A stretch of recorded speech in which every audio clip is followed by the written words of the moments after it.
Azam Khan is a powerful Uttar Pradesh minister. He's seen as one of the most powerful people after Mulayam Singh Yadav, more powerful, many say, than the Chief Minister Akhilesh Yadav. Now, during an election campaign, he made an extremely divisive statement. Just listen in to Azam Khan before we get you more reactions on that big focus story.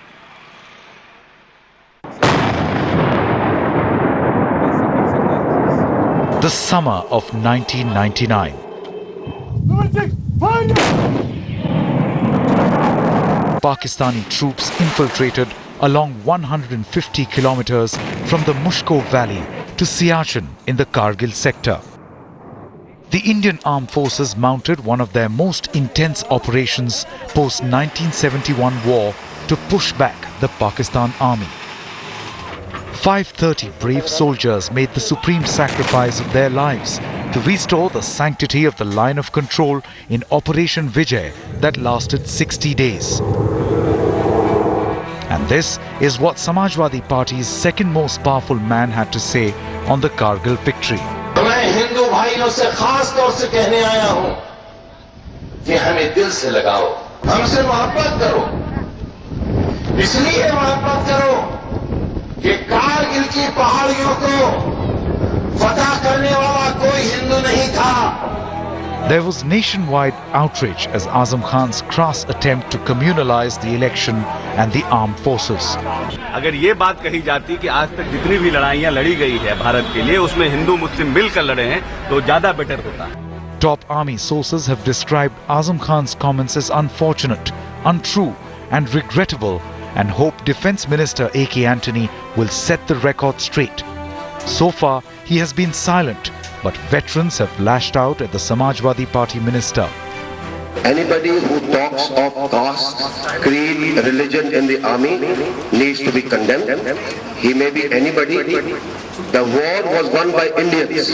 The BJP has filed a complaint with the Election Commission that has sought details of the Azam Khan speech. Bureau Report, headlines today. And Azam Khan is under attack left, right and centre. The Jammu and Kashmir Chief Minister Omar Abdullah has tweeted. So let me get you his tweet straight. He said the biggest strength of the Indian Defence Forces hasn't been their equipment or training, but how people from diverse religious backgrounds and political beliefs have fought and died shoulder to shoulder without any of these becoming a factor. That is something that Azam Khan is clearly forgetting. Or is this deliberate? Is this a deliberate attempt to polarize the vote bank just ahead of that crucial elections in western Uttar Pradesh, especially in Ghaziabad, where there's a former army chief who's contesting elections on the BJP ticket? Joining me now for more on this big story is headlines today's Pankaj Upadhyay. He's on ground zero. He's in Muzaffarnagar. Pankaj, you've been interacting with a cross-section of people in this entire western UP belt. Tell us what's the reaction to Azam Khan when he says that it was Muslims who captured peaks on Kargil and not Hindus. What was his motive? What's the impact? Gaurav, Muzaffarnagar and Shamli districts were the epicenter of communal violence of September 2013. I managed to gather some Muslim youth. Now I'll get you the ground report. What does the youth in this part feel about the bizarre statement that has been given by Azam Khan?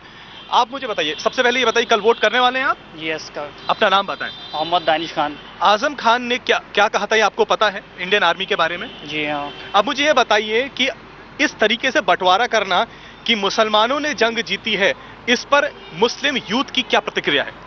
ये जो भी कहा है आजम खान जी ने वो गलत कहा है. ऐसा कुछ नहीं है. कारगिल और LOC जो भी है टीम है उसमें सभी मिक्स होते हैं, सभी रक्षक होते हैं. आप अपना नाम बताएं. मोहम्मद फैसल सिद्दीकी. मोहम्मद फैसल, आप मुझे बताएं, आजम खान ने जो कहा कि मुसलमानों ने अल्लाह अकबर का नारा दिया था और उन्होंने कारगिल की जंग जीती है, इस पर आप क्या कहते हैं? इससे हम मुत्तफिक नहीं है. ये बात बहुत गलत है.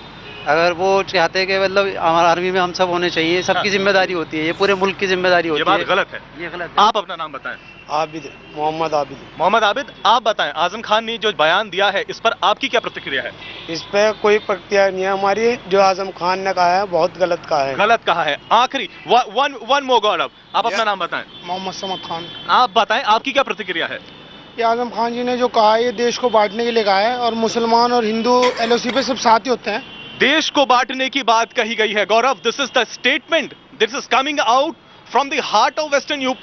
Muzaffarnagar, as I said, Muzaffarnagar was the epicenter of communal violence, and the youth here have completely rejected the statement, this bizarre statement given out by Azam Khan. But then let us also accept the politics of polarization has succeeded to a great extent in Western UP. This politics of polarization, I've covered the Kargil war. I've reported on that incident where Jawans, Muslim soldiers of the 22 Grenadiers, gave that slogan of Allahu Akbar and captured that peak. But this was a joint operation along with the Gurkhas, and nobody sees Hindus or Muslims, and Azam Khan should know that. It's all Indians fighting together against a common enemy that was Pakistan that had intruded into India. For the moment, Pankaj Upadhyay, many thanks for joining me. Let's now shift focus. Let's take you straight to that big political buzz that's coming from Vadodara in Gujarat. The BJP's prime ministerial candidate Narendra Modi filed his papers from Vadodara, and what a grand show it was on Vadodara. The symbolism was all there. There was a chaiwala and a former royalty who proposed Narendra Modi's name. Headlines today is Aditi Anant Narayanan and Shiv Arur bring you this report from Ground Zero.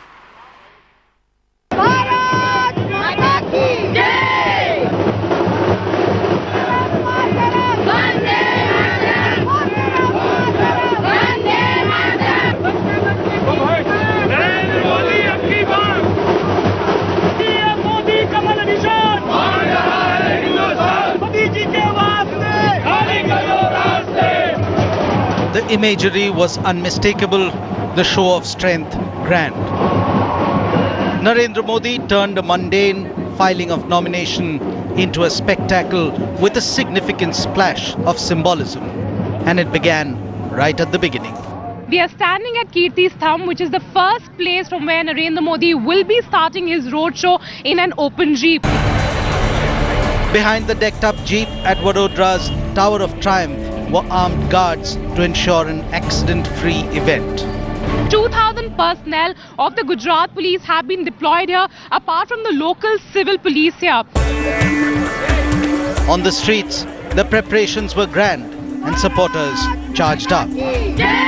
A lot of support for the people of Vadodara who are saying that for Narendra Modi is going to be an easy win. 6 lakh से जीतेंगे और ये record रहेगा India का कि नरेंद्र भाई बड़ौदा से सबसे ज्यादा मतों से जीतेंगे. हमारे भाई को हम पीएम बना के ही रहेंगे, ऐसी हमने ठान ली है. तो ऐसा लगता है कि ये तो रिकॉर्ड ब्रेक के लिए आए हैं यहाँ पर. And then the showman arrived amid cheers and a sea of saffron flags. Really a very razzmatazz environment which is out here. A festive, a grand, a massive welcome for Narendra Modi in Vadodara. This is the show of strength that the BJP was expecting. It's a clear strategy that Narendra Modi should get a one-on-one connect with the voters.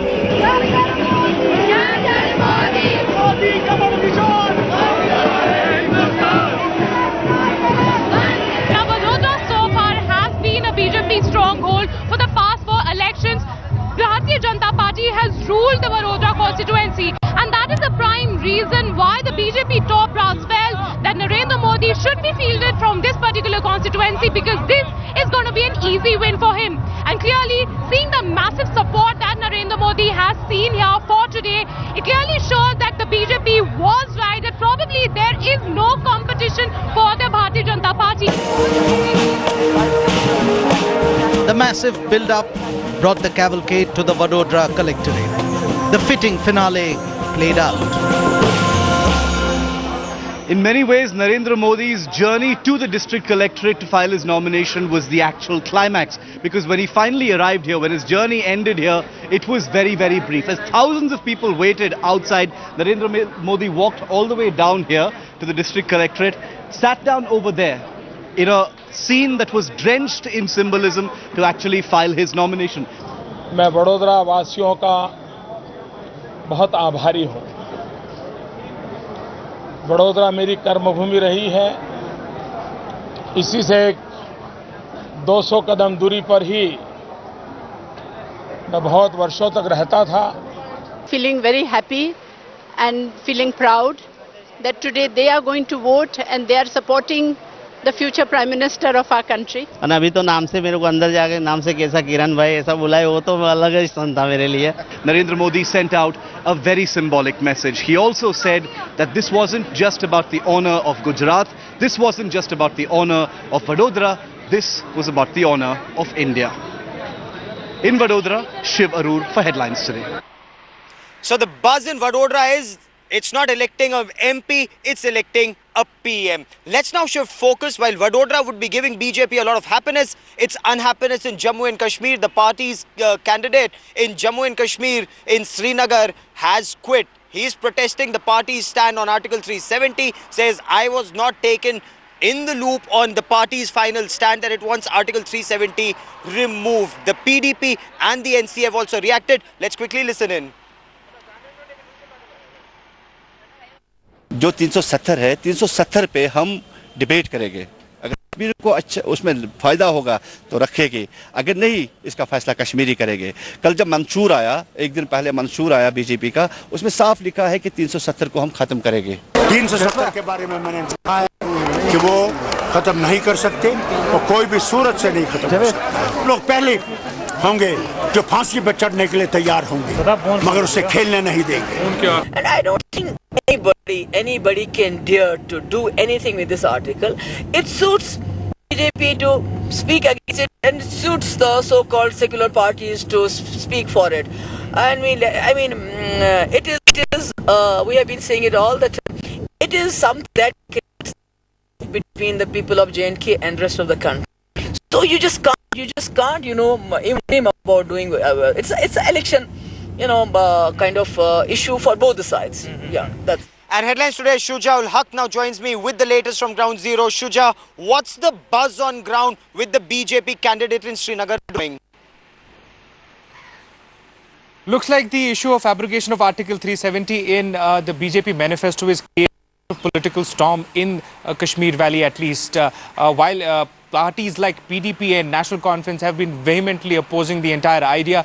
In fact, the members of BJP are facing some sort of resentment inside the local units. We saw the example of this particular candidate from Srinagar, Arif Shah, who actually came out and said that he was resigning, pulling out because they were kept dark as far as the Article 370 is concerned. He clearly went on to say that when they had signed up and they were told that there would be some sort of a debate before anything would be talked about on Article 370. But BJP went ahead and kept this as one of the major points in their manifesto. And this clearly gives you an example of how there is a lot of political activity around this issue of Article 370 in the manifesto of Bharatiya Janata Party. Okay. For the moment, Shuja, many thanks for joining me. Let's take our viewers straight to Varanasi, where there is an intense debate. Has the Congress party given the BJP a walkover? How strong is Ajay Rai as a candidate? He's seen as an area strongman. He's the party MLA. He has a sizable following within Varanasi as an MLA. But what about in the entire parliamentary constituency? Or what about the bigger picture? Can he actually take on Narendra Modi? Or was this a tactical decision to ensure that anti-Narendra Modi votes do not get divided? Let's get you the inside buzz on that story. Party insiders saying Sonia Gandhi personally took this decision. She's personally blessed Ajay Rai's candidature. That is what Congress party insiders tell us. Let's listen in. बिल्कुल सोनिया जी ने आशीर्वाद दे, मुझे कल मैं मिला उनसे, आशीर्वाद उन्होंने दिया और कहा कि जाओ चुनाव जीत कर आओ और जनता की जितनी सेवा करते हो उससे खूब और ज़्यादा सेवा करो. हमारा आशीर्वाद है, हमारा स्नेह आपके साथ. उनको दिल से धन्यवाद देना चाहता हूँ कि उन्होंने इतना बड़ा मेरे ऊपर विश्वास किया. नहीं, हमारी तैयारी तो मैं तो इस धरती पुत्र जनता से जुड़ा हूँ. लगा मेरा तो 20 वर्ष के गली गली से नाता है. यहीं पैदा यहीं. आजकल आप देख रहे होंगे पूरे देश के कोने में बड़े बड़े महंगे इश्तिहारों का जाल बिछाकर असलियत को छिपाने के लिए कोशिश हो रही है. एक व्यक्ति असली चेहरे को छिपाने की कोशिश हो रही है. उसे अरमन की दवा और देश के लिए चमत्कारी नेता बनाकर पेश किया जा रहा है. जिन्हें अनेकता में एकता पर विश्वास नहीं है, जो दिलों को आपसे बांधते हैं। आप ही बताइए क्या जो हमारे बुनियादी सेक्युलर असूलों पर विश्वास नहीं करते हैं, क्या ऐसे लोगों से देश बनाने की उम्मीद कर सकते हैं? And headlines today's Ashar Ahmed Khan now joins me with the inside story. Ashar, what way tilted the scales in favor of Vijay Rai and not Digvijay Singh? Take us through the thinking in the Congress party. Did they not want the anti-Narendra Modi votes to be divided between the Congress and other parties? What transpired? Well, in the last couple of weeks, we had seen that there was a major issue within the Congress party whether to get a local candidate or to get an outsider. In fact, Digvijay's name was very prominent in that list. Also in the list were Dr. Karan Singh and perhaps also Janardhan Dwivedi. So these names were in reckoning. But after a little while, the thinking was that it would be better if a local candidate who knows the locals, who has a specific vote bank and a specific cadre of votes for himself is chosen. That would be ideal. Okay. There were also some efforts which were made so as to have a candidate which unites the anti-BJP votes. Yes. But that did not succeed. So finally, the choice went to Ajay Rai, who's a sitting Congress MLA from Varanasi. The Aam Aadmi Party convener Arvind Kejriwal today went and met Lali, the auto rickshaw driver who had slapped him across his face yesterday. Arvind said he'd forgiven him, but he wanted to understand why was he slapped. He also went to Jamia Nagar and met that other man who had punched him in his face. Again, he wanted to know why are his own party workers or those who had sympathized with him, voted for him initially, why had they turned against him? Arvind said he'd forgiven them. This was a learning exercise, and this happened just a day before the make or break elections for the Aam Aadmi Party in Delhi.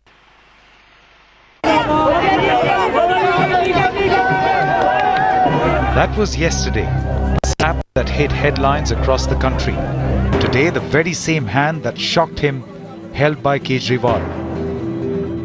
In a very public show of magnanimity and forgiveness.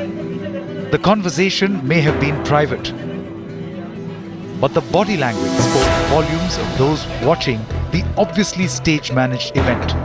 The closeness, the touches, the hugs, and then finally, the touching of feet. It was obvious that the echo of yesterday's slap was fading. हमारे मुख्यमंत्री पहली बार बहुत धन्यवाद करता हूँ। गलती हो गई इसके लिए सभी माफी मांगता हूँ। मेरे से बहुत बड़ा भूल हुई है। ये मेरे लिए तो भगवान है। जिस शख्स ने कल मुझे मारा था, लाली, उसके घर गया था सुबह और उसको फूल दिए, उसको फल दिए और उसके अच्छे स्वास्थ्य की कामना की। उसके परिवार से मिला। वो बहुत ही गरीब आदमी है, बेहद गरीब आदमी है वो। बातचीत के दौरान मैंने उससे पूछा, मैंने कहा कि क्यों मारा था? उसने कहा जी मेरी एक ज़मीन का मामला फंसा हुआ है और मुझे लगा आपकी सरकार बड़ी अच्छी है, आपकी सरकार थोड़े दिन और रह जाती तो मेरी ज़मीन मिल जाती मुझे। The entire drama unfolded in the Sultanpuri locality. The crowds in the narrow lanes, the meet itself which happened at the doorway of Lalli Prasad's house, just a day before elections in the national capital. Campaigning may have ended yesterday, but Kejriwal's visual drama this morning, the perfect way to keep himself in news without attracting the Election Commission's attention and striking an emotional chord among voters. One of the most interesting fights in this election is in Chandigarh, where Gul Panag and Kiran Kher are facing off with Pawan Bansal. And headlines today is Manamang Singh Cheena, one day before elections, brings you the latest political buzz. The ladies versus Pawan Bansal fight has gripped Chandigarh. Two actors, Kiran Kher and Gul Panag, pitted against the four-time Congress MP.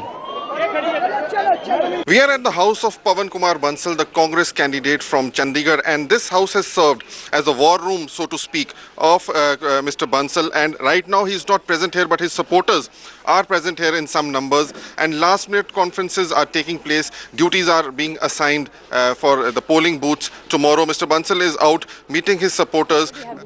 The AAP banking on the charisma and social work of the former Miss India to woo the city. Well, we're all committed to working truthfully and with honesty, and that's what we stand for, and that's how we're going to fight. Well, I'm not a fortune teller, but I definitely believe that the common man is going to win.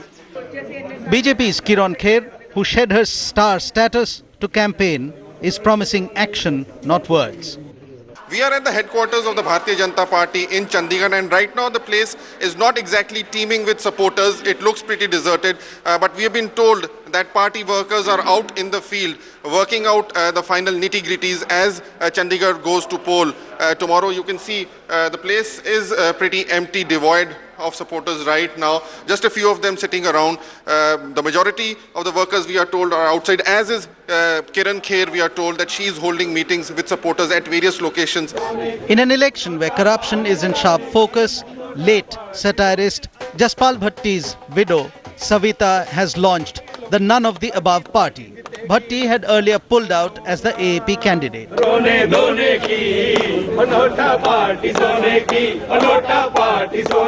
Party का नाम है NOTA party, none of the above. हम किसी भी party से mail नहीं खाते। ये पार्टी सिर्फ करप्ट लोगों के लिए है, ये ईमानदार लोगों के लिए पार्टी नहीं है। So who will Chandigarh choose? With Manaman Singh China, Shujoy, Headlines Today.